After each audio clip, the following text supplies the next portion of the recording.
नमस्कार व्यूअर्स। तो हाजिर हूँ मैं आज शिव पुराण का आज का पाठ लेकर के। तो सबसे पहले हम जान लेते हैं कि कल तक हमने कहाँ तक पढ़ा था। तो कल तक था कि अत्रि की स्त्री ने अनसुईया, ब्रह्मा, विष्णु और शिव इन तीनों देवताओं की प्रार्थना से पतिव्रते के प्रभाव का उपभोग करके वाराह के शाप से मरे हुए एक ब्राह्मण को जीवित कर दिया था। तो यहाँ ब्रह्मा जी बता रहे हैं कि एक पतिव्रता स्त्री को कैसा होना चाहिए। इन्होंने और जो ये पतिव्रता स्त्री थी उन्होंने क्या किया था। और भी बहुत सी थी पर सबका नाम यहाँ नहीं लिया जा सकता है, तो इतना ही बताया। शैल कुमारी शिवे, ऐसा जानकर तुम्हें नित्य प्रसन्नता पूर्वक पति की सेवा करनी चाहिए। पति सेवन सदा समस्त अभिष्ट फलों को देने वाला है। तुम साक्षात जगदम्बी महेश्वरी हो और तुम्हारे पति साक्षात भगवान शिव हैं। तो तुम्हारा तो चिंतन मात्र करने से ही स्त्रियां पतिव्रता हो जाएंगी। देवी, यद्यपि तुम्हारे आगे यह सब कहने का कोई प्रयोजन नहीं है, तथापि आज लोकाचार का आश्रय ले मैंने तुम्हें सती धर्म का उपदेश दिया है। तो ये सती को उनकी माता मैना ने समझाया है। ब्रह्मा जी कहते हैं कि नारद, ऐसा कहकर वह ब्राह्मण पत्नी शिवा देवी को मस्तक झुकाकर चुप हो गई। इस उपदेश को सुनकर शंकर प्रिया पार्वती जी को बहुत हर्ष हुआ। आप जानना चाहेंगे कि मैं ये पाठ क्यों कर रही हूँ, तो ये पाठ एक शुभ कार्य है, मंदिर के लिए है, शुभ कार्य।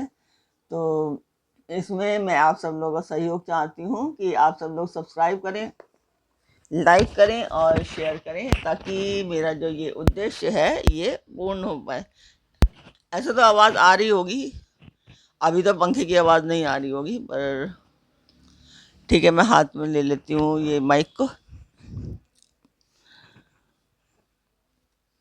तो आशा करती हूँ आप सब लोग सब्सक्राइब करेंगे, लाइक करेंगे और शेयर अवश्य करेंगे। तो शेयर करते जाइए और सब्सक्राइब करवाते जाइए अपने फैमिली एंड फ्रेंड से, मुझे बहुत आवश्यकता है। मैंने ये सोच तो लिया कि मैं ये करूँगी, बट पता नहीं हो पाएगा कि नहीं, पर मैं लगी हूँ इस कार्य को करने में।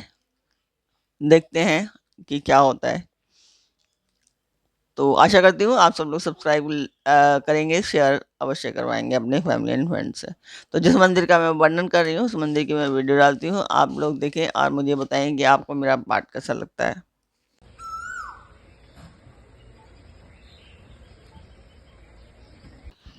तो मंदिर की वीडियो आपने देखी, आपका मेरा पाठ कैसा लग रहा है कमेंट बॉक्स में मुझे अवश्य बताएं। पीछे 2-3 महीने पहले जा कर के अगर आप देखेंगे तो आपको रामचरितमानस का ही पाठ मिलेगा। एक प्लेलिस्ट बना रखी है मैंने रामचरितमानस करके, और ये शिव पुराण करके प्लेलिस्ट है। इसमें सभी आपको उसके जो पाठ हैं वो मिल जाएंगे। तो आप रामचरितमानस भी सुन सकते हैं, और शिव पुराण के पाठ जो पिछले हैं वो भी सुन सकते हैं। और बाकी एन्जॉय के लिए हैं वो भी हैं, और दूसरे भी हैं वो भी। आप मैंने सारे प्लेलिस्ट बना रखी है उन सब की अलग अलग, तो आप वहाँ जा कर के उसे सुन सकते हैं। तो अब हम चलते हैं आज के पाठ पर। स्वागत करती हूँ मैं आप सभी का अपने इस कार्यक्रम शिव पुराण में। तो शिव पुराण में आज के पाठ में है कि शिव पार्वती तथा उनकी बारात की विदाई। भगवान शिव का समस्त देवताओं को विदा करके कैलाश पर रहना और पार्वती खंड के श्रवण की महिमा, इन सब का वर्णन है आज।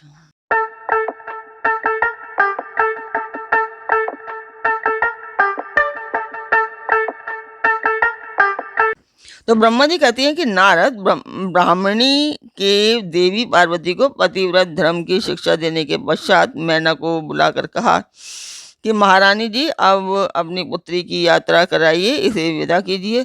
तब बहुत अच्छा कहकर वे प्रेम के वशीभूत हो गईं। फिर धैर्य धारण करके उन्होंने काली को बुलाया और उसके वियोग से भय के व्याकुल हो वे बेटी को बारंबार गले से लगाकर अत्यंत उच्च स्वर में रोने लगी।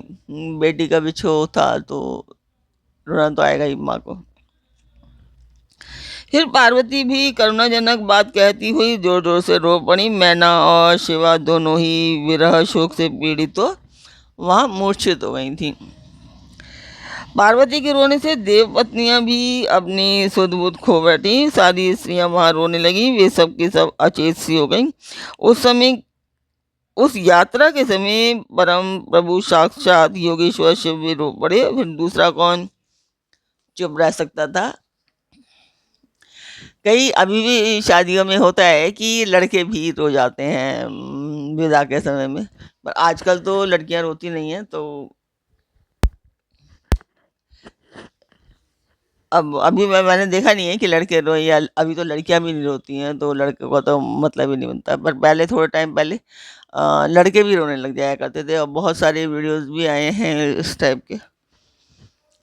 इसी समय अपने समस्त पुत्रों, मंत्रियों और उत्तम ब्राह्मणों के साथ हिमाचल शीघ्र वहां आ पहुंचे और मोहवश अपनी बच्ची को हृदय से लगाकर रोने लगे। मुझे याद आया कि मेरी एक कजिन है, तो उसके हस्बैंड भी रोने लग गए थे। वो बहुत तेज रो रही थी अपनी शादी के समय पे, तो उसके हस्बैंड भी रोने लगे थे, और बहुत सारे लोग मतलब ससुराल पक्ष के उसके लोग भी रोए थे कि तब हम सब लोगों ने समझाया कि भाई तुम तो बहू को लेकर के जा रहे हो, तुम क्यों रो रहे हो।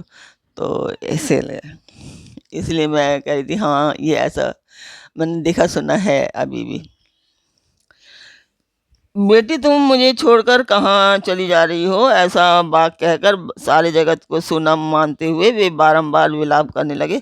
तब ज्ञानियों में श्रेष्ठ पुरोहित ने अन्य ब्राह्मणों के सहयोग से कृपा पूर्वक अध्यात्म विद्या का उपदेश देते हुए सबको सुखद रीति से समझाया। पार्वती ने भक्ति भाव से अपने माता पिता तथा गुरु को प्रणाम किया। वे महामाया होकर भी लोकाचारवश बार बार रो उठती थी। पार्वती के रोने से ही सब स्त्रियां रोने लग जाती थी। माता मैना तो बहुत रोई, भौजाइयां भी रोने लगी। यही दशा भाइयों की भी थी। शिवा की माँ, भाभियां तथा अन्य युवतियां बार बार रोदन करने लगी। भाई और पिता भी प्रेम और सौहार्दवश रोए बिना नहीं रह सके। उस समय ब्राह्मणों ने मिलकर सबको आदर पूर्वक समझाया और ये सूचित किया कि यात्रा के लिए यही सबसे उत्तम और सुखद लगन है। तब हिमालय और मैना ने विवेकपूर्ण धैर्य धारण करके शिवा के बैठने के लिए पालकी मंगवाई। ब्राह्मणों की पत्नियों ने शिवा को उस पर चढ़ाया और सबने मिलकर आशीर्वाद दिया। माता पिता और ब्राह्मणों ने भी अपनी शुभकामना प्रकट की। मैना और हिमालय ने पार्वती को ऐसे ऐसे सम्मान दिए जो महारानी के योग्य थे। नाना प्रकार के द्रव्यों की शुभ राशि भेंट की जो दूसरों के लिए परम दुर्लभ थी।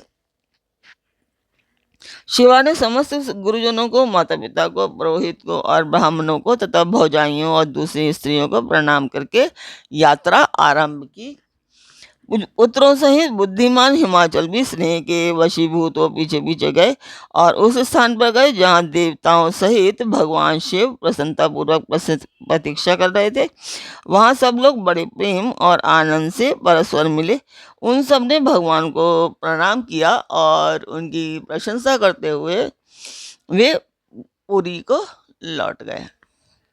तदंतर कैलाश पहुंचकर भगवान शिव ने पार्वती से कहा कि देवेश्वरी, तुम सदा से ही मेरी प्राण प्रिया हो। तुम्हें लीला पूर्वक इस बात की याद दिला रहा हूँ। तुम्हें पूर्व जन्म की बातों का स्मरण है, अतः मेरे और अपने नित्य संबंध का यदि तुम्हें स्मरण हो तो बताओ।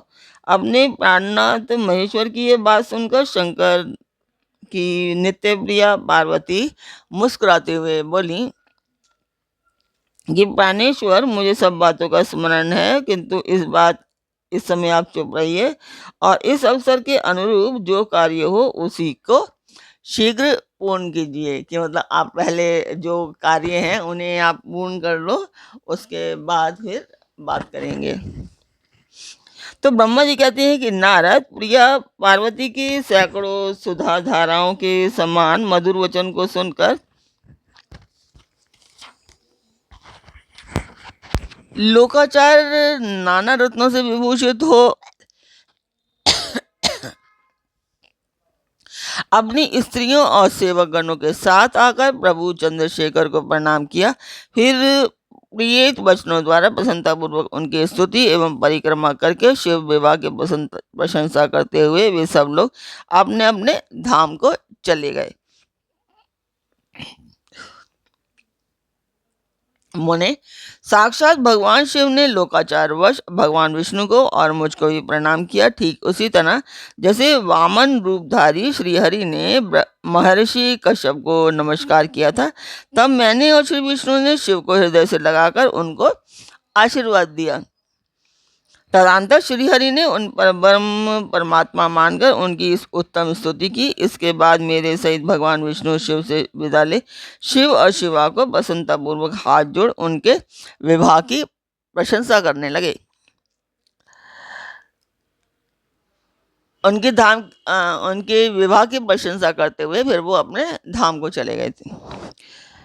भगवान शिव भी पार्वती के साथ सानंद विहार करते हुए अपने निवास भूत कैलाश पर्वत पर रहने लगे। समस्त शिवगणों को इस विवाह से बड़ा सुख मिला। वे अत्यंत भक्तिपूर्वक शिव और शिवा की आराधना करने लगे। तात, इस प्रकार मैंने परम मंगलमय शिव विवाह का वर्णन किया। यह शोक नाशक, आनंददायक तथा धन और आयु की वृद्धि करने वाला है।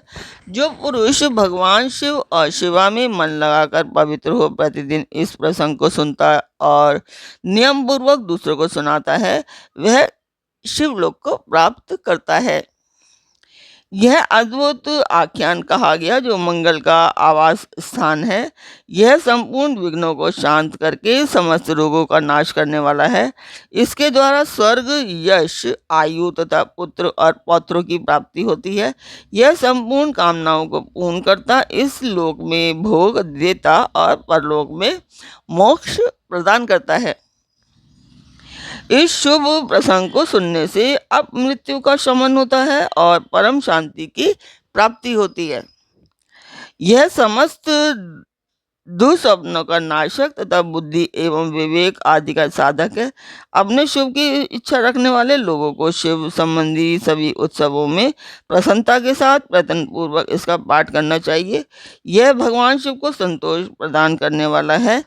विशेषतः देवता आदि की प्रतिष्ठा के समय तथा शिव संबंधी सभी कार्यों के प्रसंग में प्रसन्नता पूर्वक इसका पाठ करना चाहिए अथवा पवित्र हो शिव पार्वती के इस कल्याणकारी चरित्र का श्रवण करना चाहिए। ऐसा करने से समस्त कार्य सिद्ध होते हैं। यह सत्य है, इसमें कोई संशय नहीं है। तो आज का पाठ ये था। अब ये मैं आज का पाठ यहीं पर पूर्ण करूँगी। कल फिर मिलेंगे एक नए पाठ में, एक नई उमंग, एक नई तरंग के साथ। तब तक के लिए मुझे आज्ञा दीजिए। आशा करती हूँ आपको मेरा पाठ पसंद आया होगा।